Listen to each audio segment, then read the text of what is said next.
Hello friends, जय माँ बगलामुख की जय से। देखिए, आज से हमें ना जो भी मुझे माँ मानते हैं उन सबको अभी उन लोगों को बराबर करना है, क्योंकि कहते हैं हम बच्चा भी जब तक रोता नहीं ना माँ दूध नहीं देती है। आज से हमें भी कुछ लोगों को बराबर करना है, खास करके ऐसी बीवियों को बराबर करना है जो बीवियाँ अपने पति को दूसरी औरतों के पास भेज के, उनके पास सोने के लिए भेज के उनकी कमाई से अपनी ज़िंदगी की सारी ऐश पूरी करती है। और ये वही औरतें कर सकती हैं जिनका खुद किसी और आदमी के साथ गलत संबंध रहता है, क्योंकि अगर एक पत्नी अपने पति को प्यार करती रहेगी ना, वो पत्नी कभी भी मरते मर जाएगी, लेकिन अपने पति को किसी और औरत के साथ बांट नहीं सकती है। और दूसरी बात, अगर हमारा पति किसी और औरत के पास जाके उससे हमें पैसे ला के दे रहा है, वो पैसे को वो जहर समझ के फेंक देगी, लेकिन उस पैसे से लाया हुआ, कहते हैं ना, एक निवाला भी अपने मुँह में नहीं डालेगी। वो ये वही औरतें कर सकती है जो सेल्फिश होती है, जो सिर्फ अपने लिए जीती है। उनको कोई फ़र्क नहीं पड़ता है कि उनका पति किस तरह से कैसे पैसे ला रहा है, क्योंकि जो सच्चा प्यार करेगी ना, जिसको अपने पति से सच्चा प्यार रहेगा ना, वो मरते मर जाएगी, लेकिन ये काम तो कभी नहीं करेगी।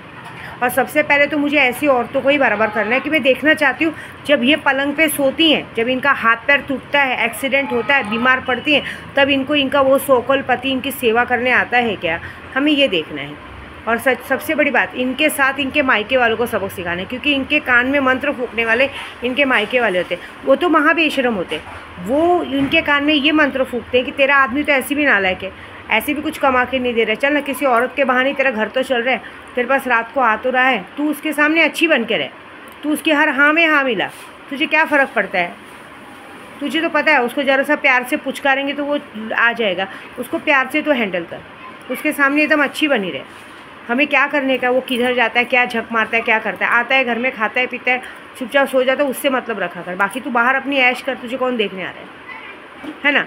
कुछ ससुराल वाले ऐसे बेशरम होते हैं, वो भी यही बात सिखाते हैं कि तुझे क्या करना है, तेरा पति कैसे क्या ला रहा है, तुझे अपना संसार बसा के रखना है, वो जैसे भी ला रहा करके। ऐसे होते हैं, अच्छी बात है, ये तो बहुत अच्छी बात है, ऐसे ही सिखाओ, ऐसे ही सिखाओ। लेकिन ये कैसे होती है, एक तरह की बेशर्मी होती है। मतलब अगर ये बेशर्मी में अगर ऐसे इस तरह का ज़िंदगी चलाने तो बहुत अच्छी बात है। मतलब एक इंसान हमारे साथ गलत कर रहा है और उसके बाद भी ऐसी बातें उनकी बहुत बड़ी बात हो गई है, ठीक है। तो पहले तो मुझे ऐसी औरतों को बराबर करना है, इनके मायके वालों को बराबर करने की देखना चाहती हूँ। जब इन पे बुरा वक्त आता है, इनके घर में इनका भाई पे बाप पे 307 का या 306 का या 302 का केस लगता है, हो सकता है ना, एक्सीडेंट हो सकता है किसी का, तुम्हारे ज़रिए किसी का एक्सीडेंट हो सकता है, तुम पर केस बन सकता है। तब देखना चाहते हो कि जिसके लिए तुम लोग इतना मर रहे हो तो तुम्हारे कौन काम आता है। जब तुम्हारा हाथ पैर टूटता है तो तुम्हारे कौन काम आता है। तुम्हारे घर में जब तुम्हारे अपने पे 307 का केस लगेगा या कोई ड्रग्स गांजे में पकड़ा जाएगा और अंदर जाएगा, तो तुम्हारे कौन काम आता है, ठीक है। ये आज से मैं करने वाली हूँ, क्योंकि मुझे अभी ऐसी बीवियों को और ऐसे इनके परिवार वालों को बराबर करना है, क्योंकि बाकी लोगों को बराबर करके कोई मतलब नहीं। मुझे इनको बराबर करना है कि इनकी बेशर्मी ऐसी होनी चाहिए कि ये ऐसे कैसे बेशर्म है कि एक इंसान इनसे झूठ बोलता है और इनकी झूठी बातों में आ जाता है। और इतने कैसे बेशर्म हो सकते हैं कि मतलब एक मैंने सुना है कि कुत्ता रोड का हगा भी खाता है, ये तो कुत्ते से भी बेकार है, ये तो कुछ भी गिरा हुआ खा सकते हैं। इनसे गिरा हुआ तो मैंने इंसान आज से, तुमसे अच्छे तो फिर जानवर है, जो दूसरों की मर्यादा और दूसरों के दिल को ठेस पहुंचा के अपनी ज़िंदगी में खुशियों का रंग भरते हैं। आज से तुम्हारी ज़िंदगी के सारे रंग खत्म हो गए, ये विद्या देवी वादा कर रही है। देखना तुम्हारे साथ अभी क्या होता है, वेट एंड वॉच। आज मैं जा रही हूँ मस्तान बाबा के पास, सबसे पहला मैं काम यही करूँगी मस्तान बाबा के पास कि तुम लोगों ने जो गलतियाँ की है उनकी सबसे बड़ी सज़ा मैं ऐसी दूँगी कि अब ऐसी औरतों को पलंग पर सोना पड़ेगा। ऐसी औरतें 6 महीने तक पलंग से उठ नहीं पाएगी। ऐसी औरतों का वो हाल होगा कि ये जितनी सीधी बनती है ये अपना असली रूप बाहर लाएंगी।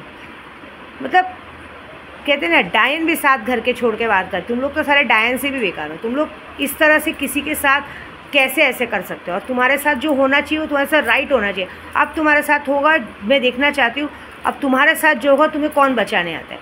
बहुत सारे लोग क्या बोलते हैं, वो तुम्हारे पास बोलने आते हैं क्या, तुम्हारे पास करने, कैसे बोल लेंगे, कैसे करने हैं, उनको किससे फ़र्क ही नहीं पड़ता है। उनको क्या फ़र्क पड़ता है, मिल रहा है, चीज़ हो रहा है, बात हो रहा है। जो इंसान पूरी दुनिया थूक रही है फिर भी इंसान सर उठा के चल सकता है रास्ते पे, वो इंसान इस दुनिया का महाबेशरम इंसान हो सकता है, वो कुछ भी कर सकता है। तो ऐसी औरतों को पहले बराबर करना बहुत ज़रूरी है, क्योंकि अगर आज हमने ऐसी औरतों को छोड़ा ना तो इस संसार की गंदगी बन जाएगी। हर घर में ऐसी कहानी शुरू होगी। इसलिए एक घर की कहानी बंद होगी तो हर एक घर को सबक मिलेगा ना, तो हर घर की औरतें ऐसी गलती करने में 50 बार सोचेंगी, ठीक है। तो हमें इसी मुहिम पर लगना है। आपके यहाँ आसपास में भी कुछ ऐसा हो रहा है, 2 काम मैं करके देती हूँ, ठीक है।